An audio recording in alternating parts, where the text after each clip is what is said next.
السلام عليكم ورحمة الله وبركاته. السلام عليكم. وعليكم. عليكم السلام ورحمة الله وبركاته. اسمي Jonathan. Who are you? Jonathan. John? John. How are you, John? And you have a question for us? Yes, I do. Go ahead, John.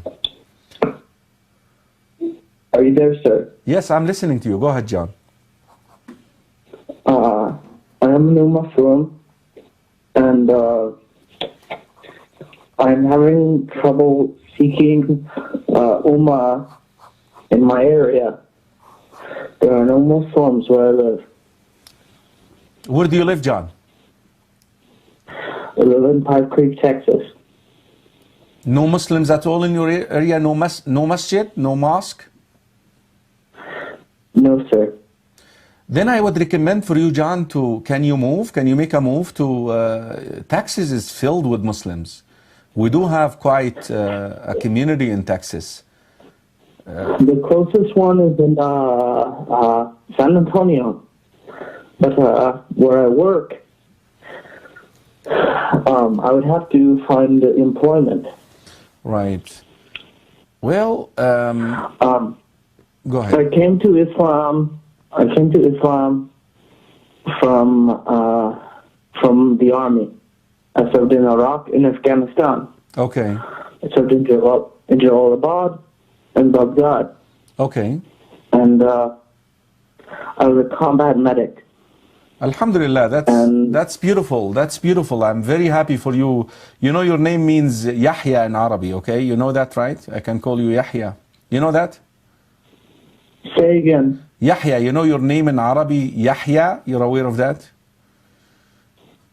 John is Yahya. I'm not aware of that. No. Yeah. My translator just called me Saif. Masha. He said, that's beautiful. Saif? Saif. Oh, that's nice. You know. Saif al-Islam. Oh, mashallah, mashallah. That's very interesting. John, I would recommend for you. Do you have family, by the way? You have kids, family, wife, or you're by yourself? I'm by myself. Then, John, I came back home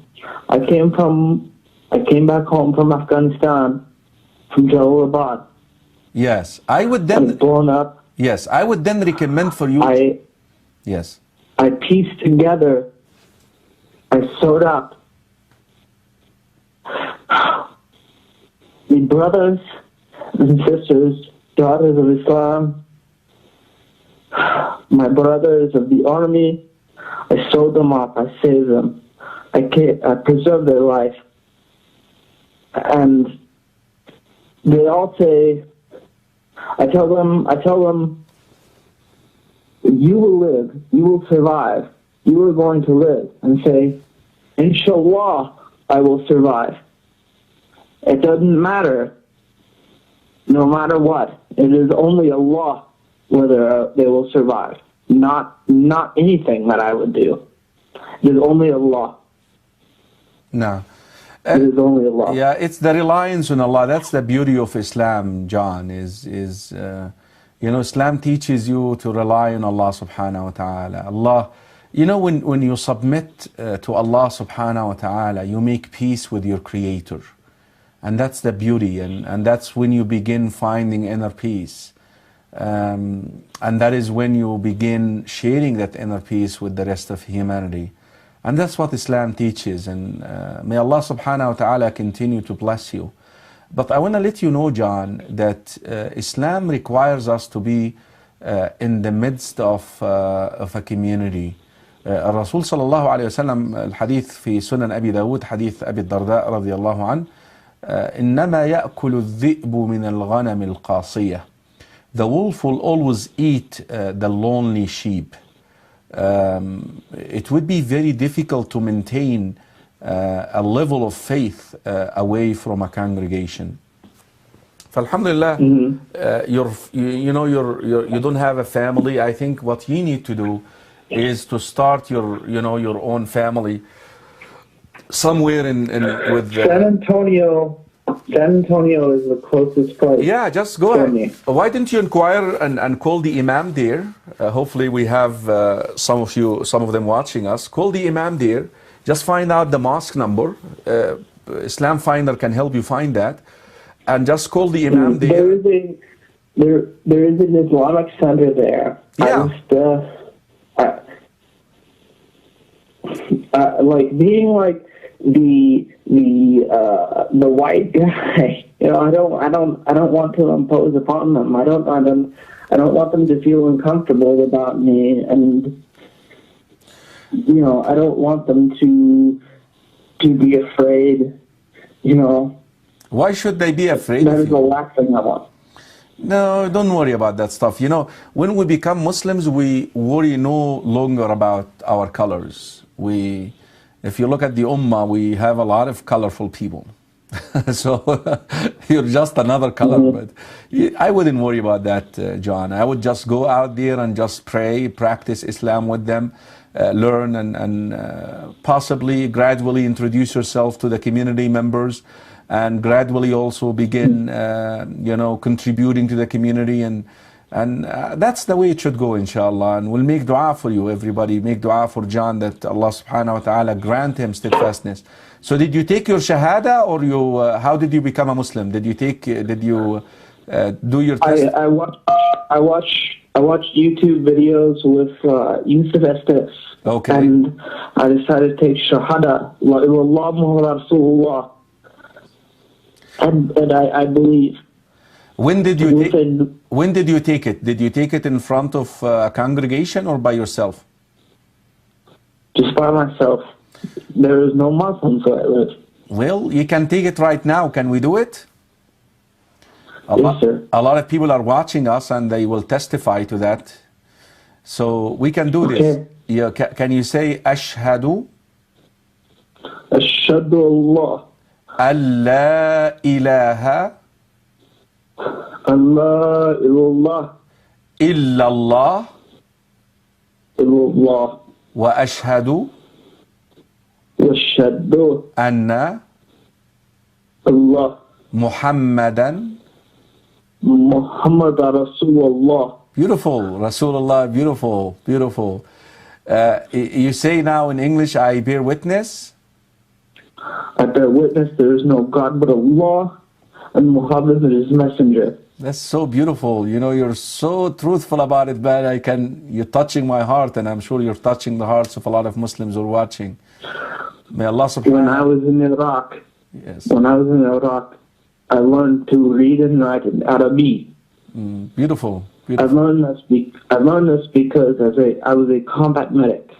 Alhamdulillah. As a medic, there was Iraqi children and family who needed medicine.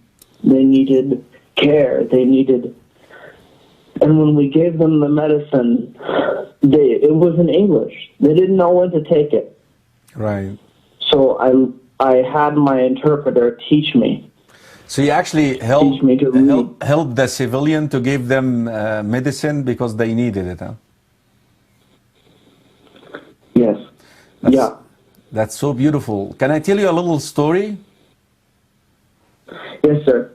You know, a long time ago, there was this man who passed by a Christian woman. Mm-hmm. And this Christian woman was every day giving food to the birds, feeding the birds.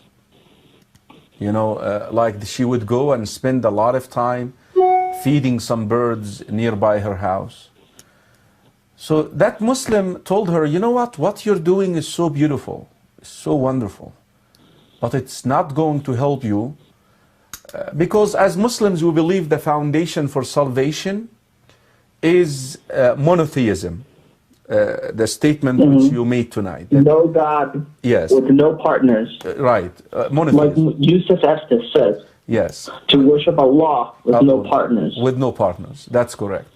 So the predecessor, the Muslim man told her, it's so beautiful, but if you still pray to three entities, to three gods, that is not going to help you. This act is so wonderful. So every time he would see her, he would tell her that. So one day, later on, maybe 10 years later, this man was doing tawaf around the Kaaba. You know, he was performing the ritual of Hajj. He's going around, you know, the Kaaba in Mecca. Guess, He was going to Mecca, yes. and he was going around the Kaaba. Guess who saw out there? Say again. Guess who saw out there in the Kaaba performing the same ritual? I guess this woman. The woman, he saw her there. You know, he asked her this question, what got you here? How did you end up here? You know what she told him? Feeding the birds.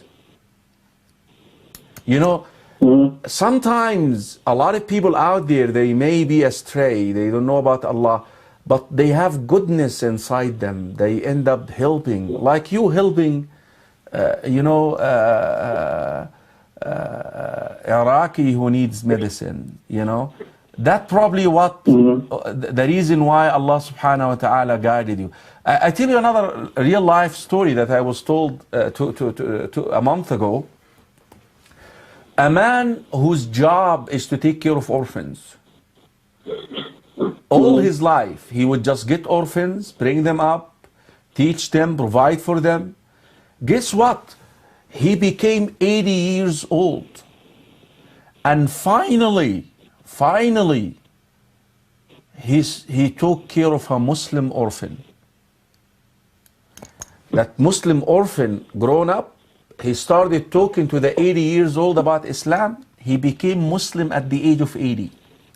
and that is the thing. When I was in Jalalabad, this is in the south of Afghanistan. It was a young child who he had many burns on his body. And I treated him as if he was my own son.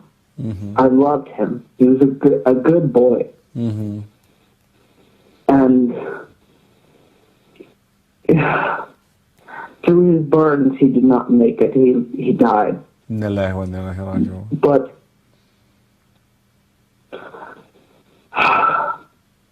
his father said, Inshallah, if it is God's will, he will make it. If it is Allah's will, he will make it. Yeah. And his father's strength, right, what has convinced me. Right. His father said, Inshallah, it was not his son will make it. It was if Allah wills his son, he will make it. If Allah wants his son to live, he will make it. No other. So true, John. So true. You know, it's.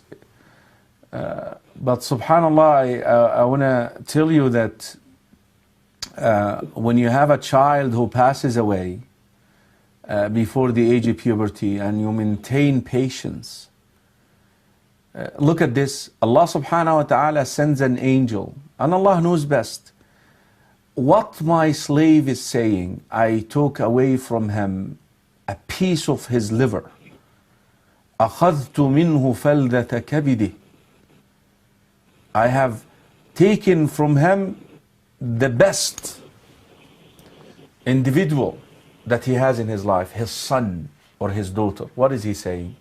Then the angels will go back to Allah subhanahu wa ta'ala, and Allah knows. Oh Allah, he's saying praise and thanks to you. He's not rebellious. He's not angry at what you decreed upon him. He's accepting. Allah subhanahu wa ta'ala will... When I saw his son, when I treated his son, every day I saw him, I said, I will do my best to make sure your son makes it. I wish your son will live. If only by Allah your son will live. Yeah. So true. So I true. am. Yeah. I'm so broken inside about that. I wish his son would have made it. His son was a good son, a smart son. I remember when Muharram came around, and I told her, I helped, I said, when Muharram, they